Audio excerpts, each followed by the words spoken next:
Il est 20h, c'est l'heure du journal. Tout de suite, les titres. D'après les mots du préfet du département de Kédougou rapportés par le sous-préfet de Bandafassi, toutes les mesures ont été prises pour un bon déroulement du recensement national qui démarrera au mois de mai prochain à Kédougou.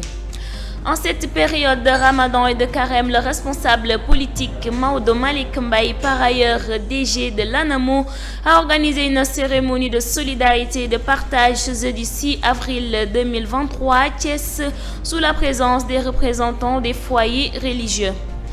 Une belle initiative pour pérenniser le dialogue islamo-chrétien à Tambacounda reste l'objectif de Moussa Jean Signaté, qui a organisé la deuxième édition du Ndogo islamo-chrétien avec un appui considérable dans certains sentiers de culte. Nous y reviendrons dans ce journal. Les populations de Tchofak dans la commune de Kaolack ont découvert avec stupéfaction ce vendredi 7 avril 2023 un bébé de sexe masculin dans un bâtiment en construction. Les détails dans un instant. C'est la fin des titres. Restez avec nous. Le développement, c'est dans quelques instants. mbokk yi juróom-ñetti waxtu jot na waxtu wi ñeel xibaaru mbalax yi si kàllaamay Kocc li gën a fës ñu daal di ko dooree ak ponk yi mu di recensement national ca diwaanu Kédougou dañ ko tàmbali ni ki weeru mai bi ñu dëkk ma la superviseur yi nag daal dinañ toll ci ñetti téeméer ak fukk ak ñaar ñu nar a wàcc ci terrain bi ci ab ndaje bu ñu amaloon foofee lañ ko daal di fësal fii ci diwaanu Thiès ni ki démb ci alxames ji ki di Maodo Malick Mbaye nekk responsable politique ak it DG ANAMO amaloon ab cérémonie solidarité ak partage ñu wutali ca Tambacounda kuréel bi di art oriental ak kii di seen njiit di Moussa Jean Signaté amal na ñaareelu édition ndogu islamo-chrétien dañ ci ànd ak junior ba ci biir xibaar yi ca diwaanu Kaolack ci ab gox bu tudd Ofak daal di nañu fa fekk ab liir ci ab bâtiment ni ki tey ji ci aljuma ji mbokk yi dañ ci ñëwaat ci biir xibaar dañ ci ak Fallou Galasila loolu mooy ponk yi gën a fës nes tuuti ñu daal di leen koy faram-fàccee.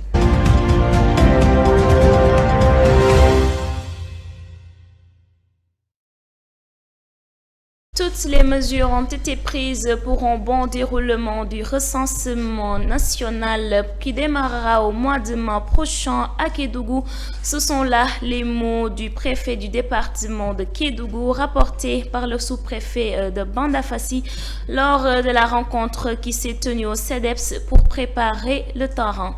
En vue des difficultés du département, plusieurs recommandations ont été apportées par les acteurs pour une bonne marche du recensement. Correspondance de Mamadou Sissé. 312 agents et une trentaine de superviseurs seront formés et déployés sur l'ensemble du département de Kédougou pour le recensement général de la population. Une rencontre s'est tenue au CEDEPS présidée par le préfet Thierno Souleymane Sow. Le recensement est une opération d'envergure et de souveraineté nationale et que le dénombrement est l'étape la plus importante. C'est parce que c'est au cours de cette étape que la collecte des données auprès des ménages sera faite par les 312 agents recenseurs que nous aurons à déployer. Donc, c'était l'occasion d'abord de remercier l'ensemble des acteurs, les autorités administratives et locales, les services techniques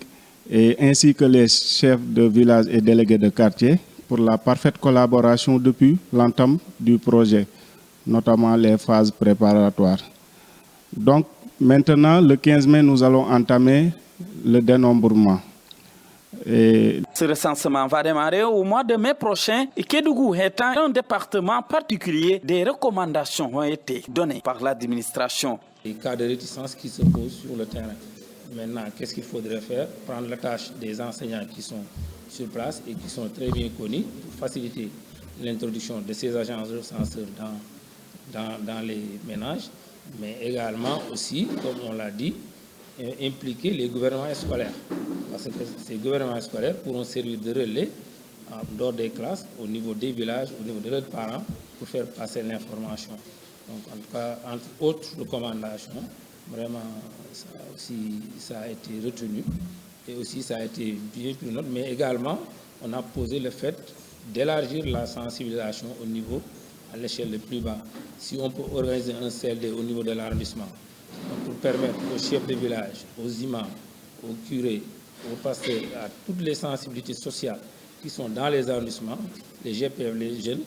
pour qu'ils puissent avoir l'information et aussi à leur retour de procéder à la démultiplication. Le directeur régional des statistiques de Kédougou est largement revenu sur les objectifs de ce recensement, le matériel qui sera octroyé et l'importance de ce recensement qui se fait tous les 10 ans au Sénégal. Kédougou, Mamadou Cissé, TSTV. mbokk yi ñu door xibaar yi ca Kédougou lépp lu ñeel luy jaarale yoon lii di recensement national foofee ca diwaanu Kédougou dañ ko tàmbali ni ki weeru mai bi ñu daal di dëgmal ci noonu nag lu toll ci ñetti téeméer ak fukk ak ñaari superviseur daañu wàcc ci terrain bi daal dinañ leen former ñu nar a wàcc ci terrain bi wut ay information ci noonu préfet bu Kédougou moo ko daal di xamle ci am ndaje bu ñu amaloon ca diwaanu CEDEPS foofee ca Kédougou sous préfet bu Kédougou nag daal dina ko fësal ci boobule ndaje ñu daal di ko teewal ci ak Mamadou Cissé.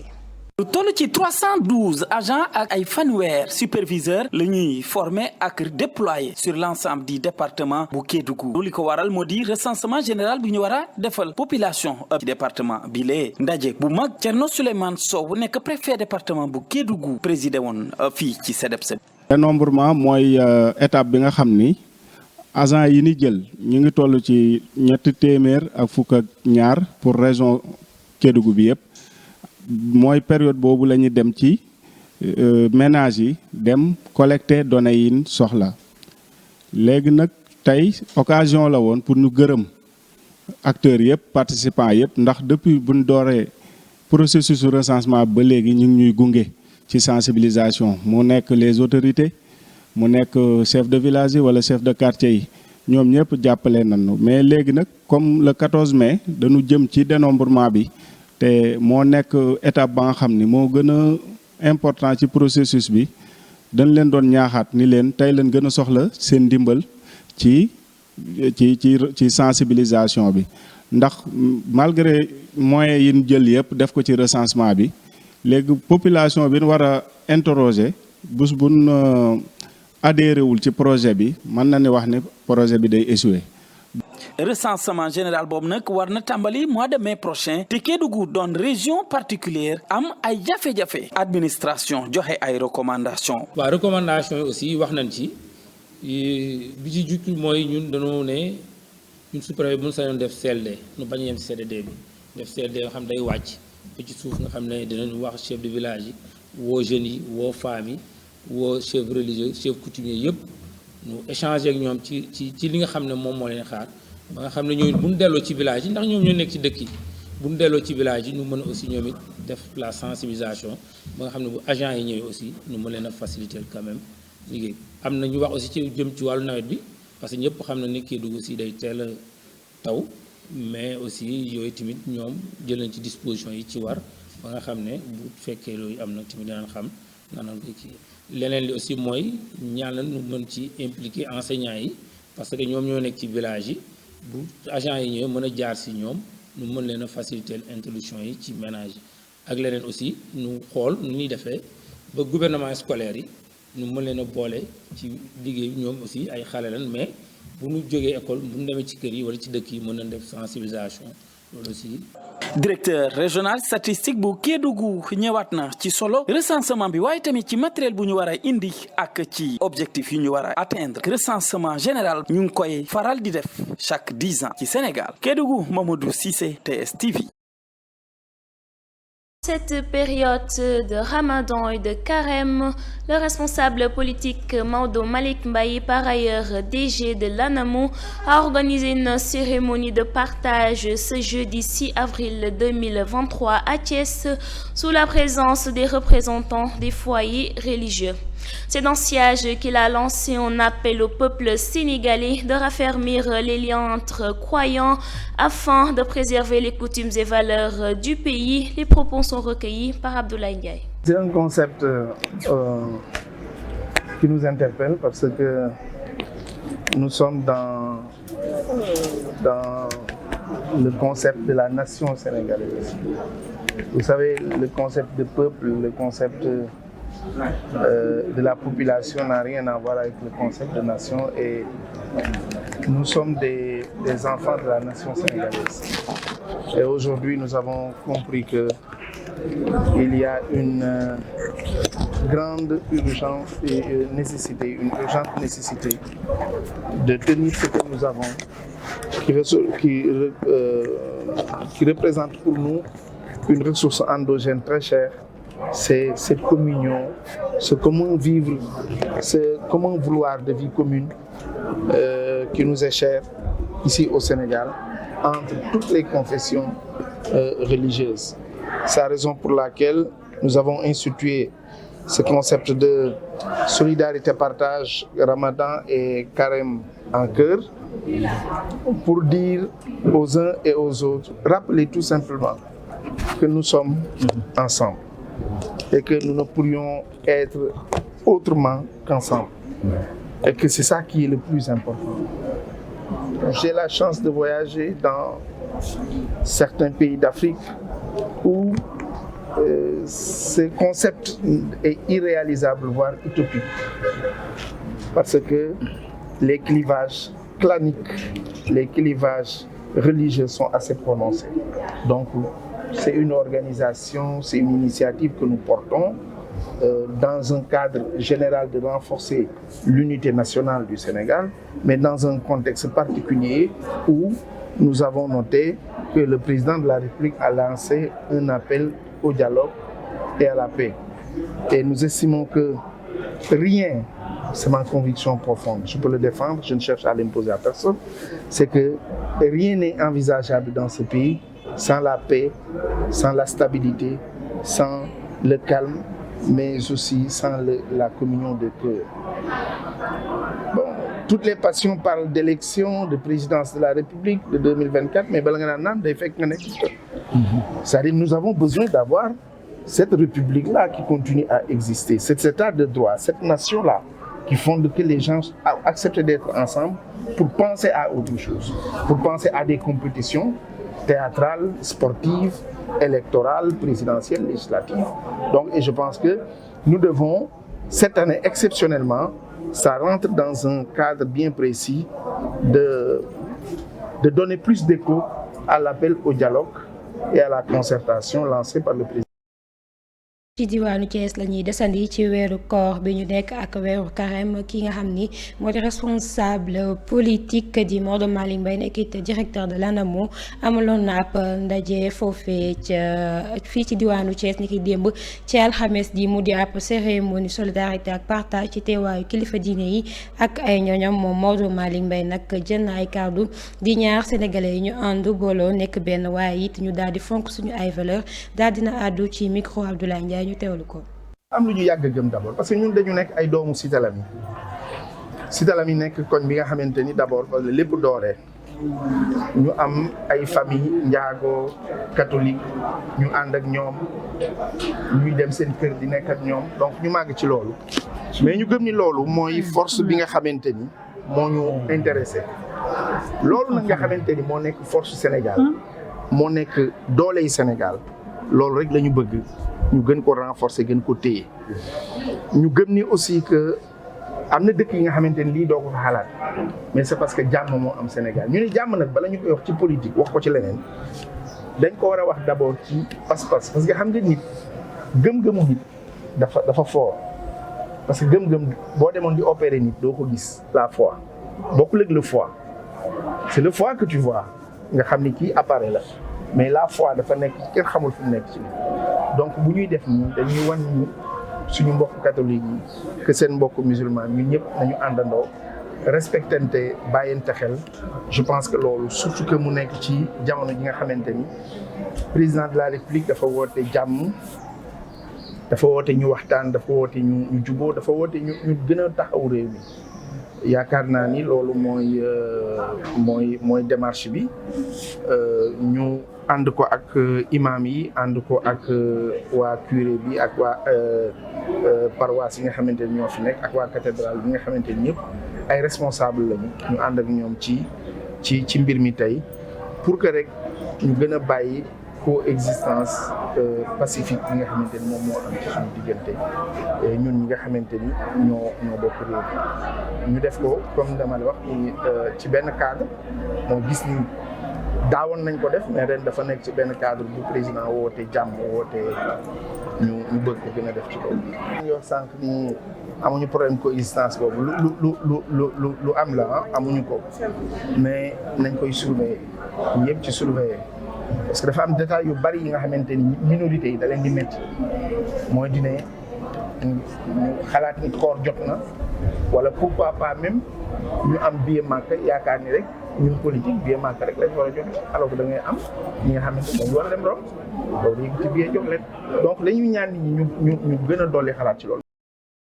Je vous l'annonçais en titre, une belle initiative pour pérenniser le dialogue islamo-chrétien reste l'objectif de Moussa Jean Signaté qui a organisé la 2e édition du Ndogu islamo-chrétien à Tambacounda avec un appui considérable dans certains sentiers de culte. Des moments de cohésion où musulmans et chrétiens se sont mêlés autour d'un seul objectif. Nous écoutons Moussa Jean Signaté, président de Art Oriental au micro de Junior Ba. Aujourd'hui, nous sommes à notre 2e édition du Ndogu islamo-chrétien. Ce Ndogu islamo-chrétien, comme son nom l'indique, c'est dans le cadre de la mise en œuvre des 3 P de son Excellence Maître Sidiki Kaba, à savoir la piété, le pardon et le partage. Et nous avons pour thème le dialogue islamo-chrétien au service de la paix et de la cohésion sociale. Donc cette édition-là qui regroupe les 2 confréries, à savoir catholiques et musulmanes, comme Dieu a fait en sorte que nous, depuis l'année passée, dans le même mois béni, nous avons le Ramadan et le Carême. Donc pour nous, c'est un signe qu'on a pris pour renforcer les liens de fraternité, les liens de fraternité, de cohésion entre les 2 confréries. Donc nous avons pour modèle Maître Sidiki Kaba qui aujourd'hui œuvre dans ce social pour tout le monde, à savoir les communautés catholiques et musulmanes, avec la construction des mosquées et les chapelles. Et nous profitons aussi de cette occasion pour soutenir les différents chantiers de construction dans les 3 mosquées de Médina Koura, le poste de santé de Médina Koura, qui au passage nous remercie encore Maître Sidiki Kaba pour le don qu'il a eu à faire, à savoir les 10 tonnes de ciment et les 2 millions qui ont permis de reprendre le chantier du poste de santé. Donc on va amener là-bas 5 sacs. On va amener 5 sacs de ciment aussi au niveau de la mosquée de Imam Sarr, 5 sacs de ciment au niveau de la mosquée de Imam Kamara et 5 sacs de ciment au niveau de la mosquée de Imam Diaby. Voilà, donc c'est ça que nous voulons faire, et aussi amener 5 sacs de ciment au niveau de la cathédrale. Et puis accompagner aussi, à savoir les familles démunies à la hauteur du possible. mbokk yi ci Tambacounda ngir gën a dëgëral lii di dialogue islamo-chrétien njiitu kuréel bii di Art Oriental ci turu Moussa Jean Signaté daal dina amal ñaareelu édition li nga xam ni moo di ndogu islamo-chrétien foofee ci diwaanu Tambacounda li wund boobu la ndaje nag moo di daal di boole ñi nga xam ne ñoo di chrétiens yi ak jullit yi ñu daal di àndandoo daal di nekk benn bëggante te it saafonte ñu daal di teewlu ay kàddam ci micro Junior Ba ñu teewlu ko. idée bi nag mu ngi sosoo ci son excellence Maître Sidiki Kaba bi nga xamante ne daf ñu jàngal nee nañu mois de Ramadan c'est le mois des 3 P. 3 P mooy maanaam piété, pardon ak partage. bu ñu waxee loolu nag ñun tamit en tant que mouvement bi nga xamante ne dafa inspiré wu ci ADESOR dans le cadre de la politique du développement ñu commencé daaw mettre ndogu islamo-chrétien comme yàlla def na chrétien ak musulman dañoo bokk ci mois bi. Année passée ñu def première édition, ren ji ni ñu ngi nii ci 2e édition bi. Léegi 2e édition bi nag dafa am thème bi mooy le dialogue islamo-chrétien au service de la paix et de la cohésion sociale. ndaxte tey ñu gis nañ Sénégal référence mondiale la en termes de laïcité où communauté chrétienne ak musulman ils vivent en parfaite harmonie. te loolu nag ñun jàpp nañ ci mois bi nga xamante ne yàlla jox nañ ci mbaaxaay ba ñu fekkante ñun ñëpp dañoo war a gën a renforcer kóllëre bi am diggante musulman ak chrétien ndaxte jàpp nañ ne que jàmm ji nekk ci biir Sénégal peut-être am na lu bëri mais ci la bokk te ci jàmm jooju nag jàpp nañ kóllëre boobu dañ ko war a sàmm dañ ko war a aar moo tax ñu koy organiser chaque année pour que chrétiens ak musulmans ñu retrouver wu ndogoo ensemble. ci biir loolu am na yeneen activités ñu boole mooy soutien ci construction yi xamante moo am ci biir gox bi à savoir les 3 mosquées dañ leen di soutenir en ciment mosquée bu nekk dina am modestement 5 sacs de ciment. hôpital poste de santé bi bu Médina Kourab moom tamit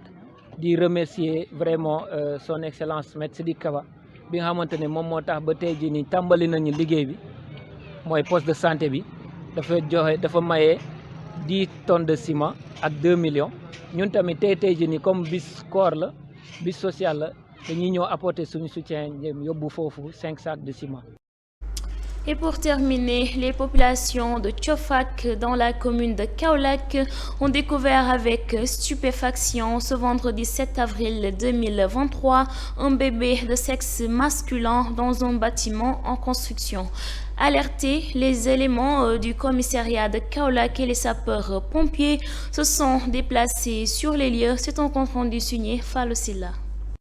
C'est dans ce bâtiment en construction qu'un bébé de sexe masculin a été découvert vivant. Le petit garçon a été retrouvé quelques heures après sa naissance par des passants, nous dit l'adjoint au délégué de quartier. yëf yi moom mbetteel la wax dëgg yàlla depuis bi koñ bi sasoo ba léegi man maa ngi ko doog a fekkee bi mu amee ñëw nañ oosima léegi ba fa may ñëw nag fekk naa mbooloo mu bari moo xamante ni teew nañu foofu ma ñëwee ñu ne benn xale bu sànni fii ci benn kër gu ñu doon tabax te parewul moom lañ fa teg benn xale boo xamante ni dañ koo sànni foofu noonu. mu ñëwee nag ci lañ ma wax ne ma da ngay oo police ak sapeur léegi bi ñu leen ooyee avant ñi tam ay quelques minutes wax dëgg yàlla ñoom it teew nañ biñ teewee lañ def enquête xool xale bi fi nga xamante ni fa la àndaale bi nga xamante ni moom la andiwaale ñu ngi ko sànni ci benn clôture boo xamante ni mu ngi dend ak fi ñu teg xale bi. Selon l'adjoint au délégué de quartier de Thiofak, l'auteur de cet acte a été arrêté et conduit au commissariat. léegi bi ñu duggee ci biir kër gi nag ñoom xool nañ am na ku ñu fa jëlee benn xale bu jigéen yóbbu nañu ko waaye waxuñu dara dañ ko jël rek yóbbu ko ak boole ko xale bi loolu daal ñun témoin nañ ko te fekkee ne biñ koy def. L'adjoint au délégué de quartier en a profité pour dénoncer l'insécurité qui guette dans ce quartier périphérique de Kaolack. xam nañ ne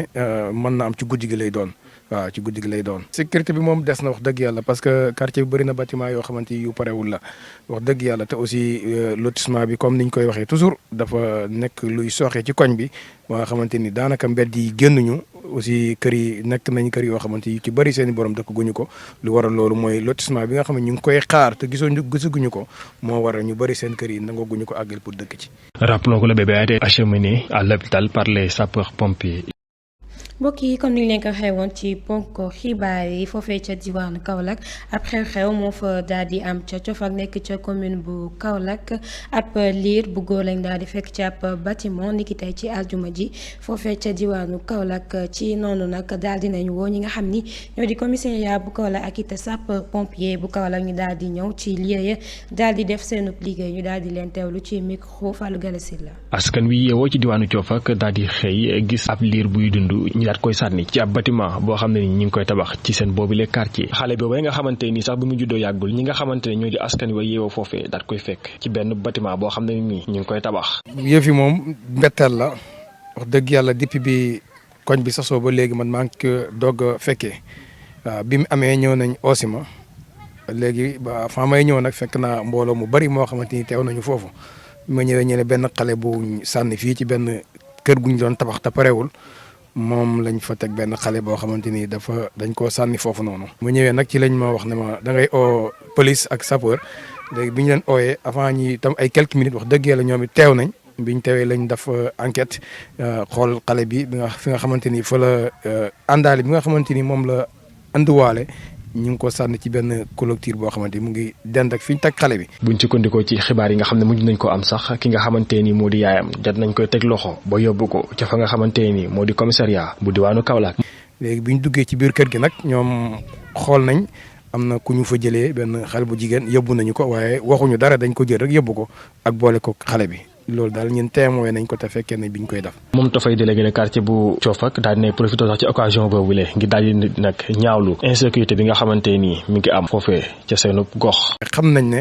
mën na am ci guddi gi lay doon. waaw ci guddi gi lay doon. sécurité bi moom des na wax dëgg yàlla parce que quartier bi bëri na bâtiment yoo xamante yu parewul la wax dëgg yàlla te aussi lotissement bi comme niñ koy waxee toujours dafa nekk luy sooxe ci koñ bi ba nga xamante ni daanaka mbedd yi génnuñu aussi kër yi nekk nañ kër yoo xamante yu ci bëri seen i borom dëkk guñu ko lu waral loolu mooy lotissement bi nga xam ne ñu ngi koy xaar te gisaguñu ko moo waral ñu bëri seen kër yi nangaguñu ko àggal pour dëkk ci. ci fàttali sax xale boobu la waa sapeurs-pompiers daan nañ koy jël ba yóbbu ko ca fa nga xam ne moo di hôpital enquête tamit daan nañu koy ubbi jëmale ko ci mbir moom. Mesdames et messieurs, c'est la fin de ce rendez-vous d'information. Merci de l'avoir suivi. Merci à la partie technique. Bonsoir. mbokk yi jërë ngeen jëf loolee moo daal di buur xibaar yi ci kàllaamay Kocc wala nañ seetaan suñu ay programme fii ci Teranga Sénégal di jaajëfal képp ku xare woon si xarale gi jërë ngeen jëf.